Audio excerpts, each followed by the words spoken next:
Hello and welcome to Mangatora 96, and today we're going to talk about Overlord. Today we continue with talking about the Holy Kingdom arc, by covering the second most important character from this arc, who is right behind everyone's favorite evangelist, who is spreading the religion of Bone Deadly Eins across the land. While she may have come in second in terms of importance, she definitely takes the first place in being the most hated character in this arc on how insufferable she is throughout this arc. I'm of course talking about Remedios. But before we start, here's the spoiler warning, as I'll be spoiling a lot of things in this video, so if you don't want to be spoiled, I would highly recommend that you're going to read the light novel, as it is an enjoyable read. For everyone else, let's start with who Remedios is.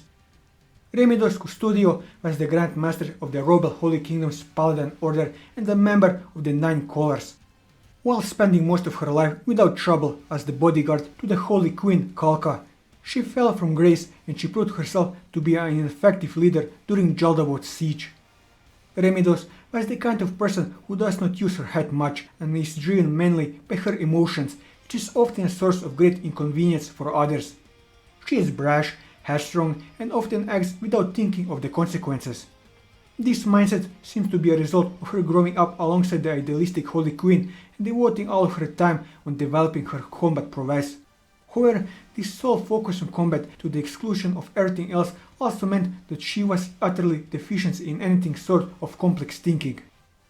As a result, she does not like to think and will often push work that requires more intelligence and understanding onto others. She also has a habit of scapegoating people or passing the blame to others and is fine with actions perpetrated by others that she is against doing herself so long as she isn't connected to the action and thus needs not to take responsibility. She tends to also try and take the credit for good suggestions made by others, but trying to make it seem like it was her idea to begin with. Remedios is stubborn to the extreme and rarely relents in her actions or concedes her opinions even in the face of catastrophe. Although it would be a part of her own flaw as an individual, it was also the reason that she could embody absolute justice in the first place. She is highly self-righteous in her dedication to her beliefs that demi-humans are a threat to humanity. For that reason, she would go as far as to kill demi-human children without a second thought or guilt to keep her nation and its people safe from any harm's way possible. In her heart, anything she did for the sake of her kingdom was acceptable from her point of view. On the other hand, she has a great compassion for her fellow humans and would heal a mere foot soldier in the midst of battle, even when there are other priorities. She was fiercely loyal to her queen Kalka and believed wholeheartedly in the queen's ideal of a nation of peace without suffering. In this regard, Remedios was a very good-hearted and noble in her desires. In spite of her many flaws, Remedios could be considered a decent person at heart. However, her behavior can also turn very negative at best if the worst was to happen to those closest to her like Kalka and her sister Kellard. This is the case during her participation in the war with the Demi-Human Alliance when it greatly took a bad toll on her mental state over the course of time. It was to the point where her behavior came into question by even her own subordinates like Nea and Gustav. This behavior could be compared to that of a spoiled child who is used to have everything given to her and has everyone follow her idea. In a way, the unhealthy change in her personality and behavior are reflected throughout the war and how it affected her own well-being. She would harshly deny and reprimand the Sorcerer King's extreme methods of making human sacrifices for the sake of the greater good. She is adamantly against the undead's idea of giving up the lives of a few at the cost of saving many when she believes saving all of them as an ideal outcome to her. She often tends to constantly lash out at the surrounding people to vent her anger whenever things don't go according to her way of thinking.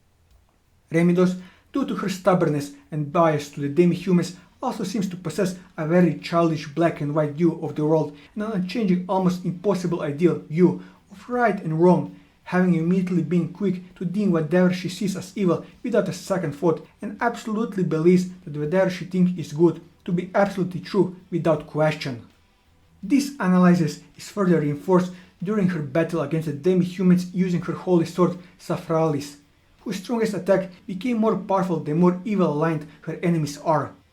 It causes her to become overconfident in the blade's power and uses it recklessly against the demi-human leaders due to her believing on the notion that it will destroy them instantly due to the latter being evil. However, to her astonishment, she was completely shell-shocked that it had little to no effect on them whatsoever. Seeing how this situation unfolds, this caused her then to throw an internal tantrum at the fact that the demi-humans could not possibly be evil contrary to the invasion of her homeland and the suffering they inflicted to her people. She was not at all open to consider the fact that those monsters might have coerced to assist Jaldabot in the invasion and only joined him to protect themselves and their races. And as her beliefs are falling apart, she felt greatly confused and tormented on what is right and wrong from her point of view and her own failing attempts to justify her use as the absolute right in the world. Remedios' refusal of thinking too deeply into it or any other matter was due to the possibility of compromising her biased beliefs. For that reason, she would rather insist violently stubbornly reject any other possibilities due to childishly wanting to always be correct. In the past, there were people close to her who was there to keep Remedios' attitude under control and in check. Hence, she was always in a state of mind where she could endure being bad-mouthed no matter what sort of person criticized her. However, with the loss of both the Holy Queen Kalka and her sister Kellard, Remedios can no longer hold back her frustration. She has descended into a state of rage to the point where even a simple insult will result in turning violent.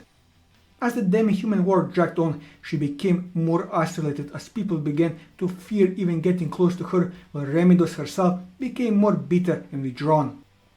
She will snort at the nobles mockingly for not following accordingly by the Holy King's ideology.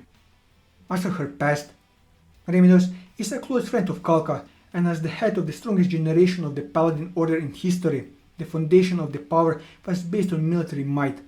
She entered the Paladin Order without having to go through squireship due to her strength and skill. Together with her sister, the three were appointed as the top position of their respective organizations. While being the army's leader, Remedios gets by somehow thanks to the sacrifice of her two lieutenants. She is also the leader of the Paladin Order and a member of the Nine Colors. As for her abilities, thanks to her devotion to combat training, Remedios became the strongest paladin of the Holy Kingdom who had reached the realm of heroes. In addition to her exceptional swordsmanship, she also possesses superior physical strength compared to the average human. In one occasion, she slammed her fist down on the table out of anger, which crushed the area of the table beneath it, and got a chunk out of it when they fell to the ground. During the siege of Lloyds, Remedios managed to hold her ground against Vijar, the chieftain of the Zoyster tribe, in contrast to her subordinates who were defeated easily by the other two chieftains. In the battle near the city of Prat, she successfully defeated the Scale Demon, low-level demon who served as one of Jaldabot's henchman demons. Unfortunately, her sole dedication to combat training meant Remedios' skills in other fields were severely underdeveloped, particularly her inflexibility view regarding justice and evil, poor critical thinking skills, and lack of emotional control made her a poor choice for a military commander. In fact, Remedios was appointed as the Grand Master of the Paladin Order only because she was a close friend of the Holy Queen and her fighting ability was too good to remain a mere paladin.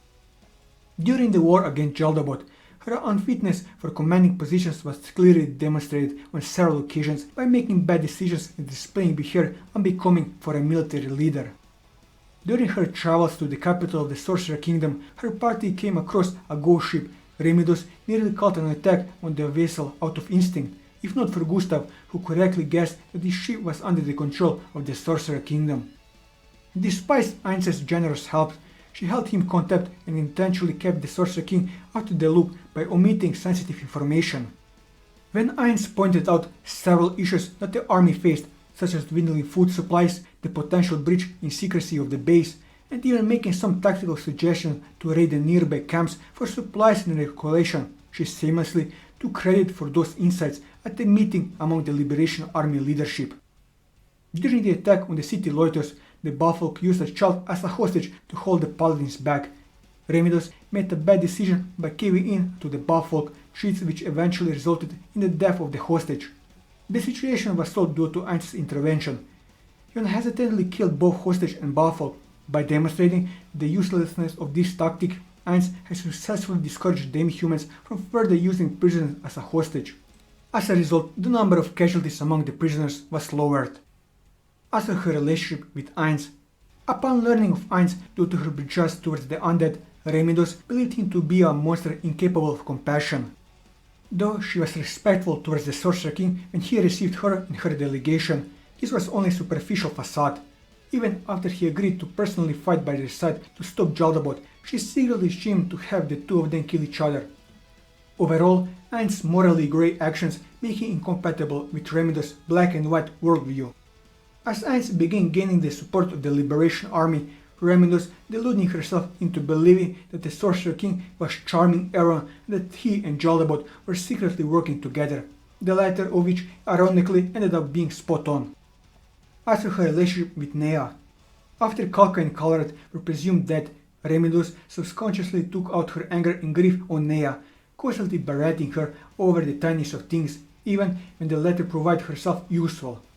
After the events leading up to the liberation of Lloyds, Remedios became frustrated by Nea's respectful attitude towards Ainz, making her believe she was charmed. As for her relationship with Jaldabot, Remedios has underestimated the demon, as she believed that since some mere adventurer drove him away, she and her paladins could easily defeat him. However, her arrogance proved to be her undoing and learned the true scope of his power. She, along with the rest of the Holy Kingdom, now hate him for what he has done to their nation and its monarchy, but is deeply angry because it was him who killed her sister and the queen and wants to make him pay for what he did. With this, I covered everything that I wanted to cover on Remedios. And that'll be all for this video. If you like this video, leave a like, leave your thoughts in the comments below, or subscribe to the channel for more manga reviews and One Piece content. And until next time, take care.